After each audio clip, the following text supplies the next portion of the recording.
Olá, pessoal, tudo bem com vocês? Estamos aqui para mais uma aula de ciências e hoje nós vamos falar sobre um novo grupo, o grupo dos moluscos. A palavra molusco significa mole. São animais, então, que têm o corpo mole. Os representantes mais conhecidos são as lesmas, caramujos, ostras, polvos, lulas. Existem aproximadamente 100 mil espécies descritas, sendo o segundo filo em diversidade de espécies depois dos artrópodes. De maneira geral, são animais de corpo mole protegido por uma concha calcária. É possível encontrar os moluscos em ambientes dulcícola, ou seja, de água doce, e ambientes terrestres, mas a maioria das espécies é marinha, e os principais habitats desses animais são as plataformas continentais, regiões submersas rasas que se estendem ao longo dos continentes. O corpo dos moluscos é basicamente dividido em três partes: cabeça, pé e massa visceral, com alguma variação a partir dessa forma básica. Na cabeça são encontrados os órgãos sensoriais e os pés sustentam o corpo do animal. Abaixo da pele, os moluscos têm uma camada chamada de manto, que produz a concha protetora da massa visceral, onde estão os órgãos respiratórios, os órgãos reprodutores e os órgãos excretores. A forma e o tipo da concha são alguns dos critérios usados na classificação dos moluscos, os quais estão divididos em três grupos principais: os gastrópodes, bivalves e cefalópodes. Gastrópodes significa estômago, gastro é estômago e podes significa pés. Então, são os moluscos que têm o estômago nos pés, né? São os caramujos, caracóis e as lesmas. Os bivalves, valve vem de concha, bi de dois. Então, são os animais que têm duas conchas, como as ostras, os mariscos. E o cefalópodes, céfalo significa cabeça, e podes significa pés. Quais são os moluscos que têm pé e cabeça só? São os polvos, as lulas e as sépsias também. Então, aí vocês têm na figura exemplinhos dos caracóis, dos caramujos, né? As pérolas, algumas espécies de moluscos bivalves, ostras e mariscos que fazem parte da família Theridae e Unionidae, produzem pérolas, estruturas que protegem esses animais de possíveis predadores.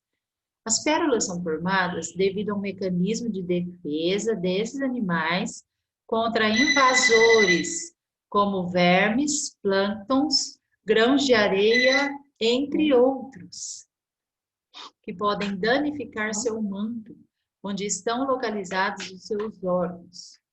Para se proteger, o manto cobre o invasor com várias camadas de uma substância chamada madrepérola, ou nácar, composta de carbonato de cálcio, água, uma proteína chamada contiolina e partículas que dão cor à pérola. Esse processo leva em média 3 anos e as pérolas podem ter diferentes formatos e atingir até 3 centímetros. Então, o que tem valor econômico para nós e a gente acha bonito, precioso, para os animais é um mecanismo de defesa onde aquele material que a gente dá o valor econômico envolve um organismo ali invasor, certo? Tem criação de pérola, né? De ostra. Que como que funciona? O homem injeta, né, com uma seringa, uma partícula dentro da ostra para ela produzir aquela substância como um mecanismo de defesa. Depois ele abre, recolhe a pérola e vende. Os cefalópodes, do grego, céfalo, que significa cabeça, e podes, que significa pés, são um grupo de moluscos que tem a cabeça bem desenvolvida e corresponde a grande parte do seu corpo. O sistema nervoso é bastante desenvolvido, bem como a visão e o olfato. Exemplos de cefalópodes são o polvo, a lula e o náutico. Os pés são desenvolvidos em tentáculos, usados na caça e na locomoção. A concha dos cefalópodes é reduzida e internalizada, constituindo uma estrutura popularmente chamada de pena.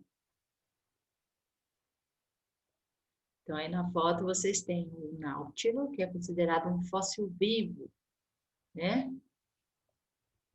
Porque eles surgiram há mais de milhões de anos, é o único cefalópode que apresenta uma concha externa subdividida em câmeras, que auxilia na flutuação e na natação. Também temos aí a lula e o polvo. O polvo tem 8 tentáculos e a lula tem 10. E os moluscos bivalves são animais filtradores, que têm 2 conchas, originando o nome do grupo. Eles são encontrados em água doce ou água salgada. São os mariscos, os mexilhões, as ostras. Aqui a gente tem algumas curiosidades, depois eu vou passar no grupo para vocês, né? O texto ali do QR Code, que fala da inteligência dos polvos, tá? Os cefalópodes têm uma bolsa de tinta em sua massa visceral, localizada perto do ânus, que é liberada toda vez que o animal se sente em perigo ou ameaçado. Essa descarga de tinta ajuda a se esconder enquanto escapa, aumentando sua chance de sobrevivência. A tinta é feita de melanina, o mesmo pigmento de coloração que determina a cor da pele humana, que gera uma cor escura. E além da bolsa de tinta, outra forma que a espécie de polvo utiliza para se defender é a camuflagem. Esse animal é capaz de mudar completamente de cor, assemelhando-se ao habitat com as cores da areia ou de uma pedra. A camuflagem é utilizada para fugir de seus predadores e para a caça de suas presas. Todos os moluscos apresentam um sistema digestivo completo, com boca, estômago, intestino e ânus, com exceção dos bivalves. Os moluscos têm na boca uma estrutura chamada rádula, formada por vários dentículos de quitina que são usados para raspar ou cortar os alimentos. O número de dentículos pode ser usado para classificar os moluscos. E o sistema respiratório desses animais é variado. Os moluscos aquáticos respiram por brânquias, em forma de pente. Algumas espécies terrestres respiram pelos pulmões e outras realizam as trocas gasosas através da pele. Os moluscos têm o sistema circulatório aberto. O que significa isso? Que o sangue não circula só dentro dos vasos sanguíneos. Isso significa que o sangue, bombeado por um coração, percorre o corpo do animal por veias e artérias, mas também preenche uma grande cavidade chamada hemocélio.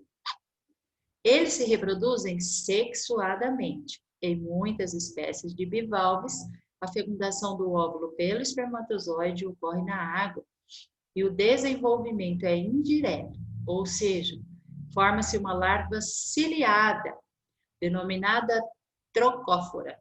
Essa larva nada ativamente pelo oceano e sofre metamorfoses até atingir a forma adulta. Já no gastrópodes e cefalópodes, a fecundação é interna e ocorre por meio da cópula. No entanto, os gastrópodes são monóicos ou hermafroditas, enquanto os cefalópodes são dioicos, com sexos separados. Ambos os grupos apresentam desenvolvimento direto, isto é, sem fase larval. Aí vocês podem observar os órgãos de um gastrópode, né?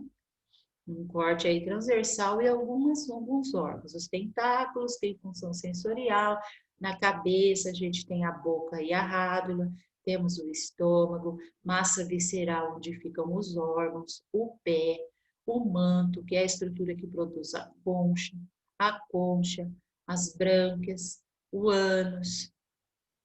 O filo dos moluscos está muito presente na vida dos seres humanos, sendo que algumas espécies podem servir de alimento, né? Tem gente que come marisco, que come mexilhão, come lula, come polvo, tem gente que come.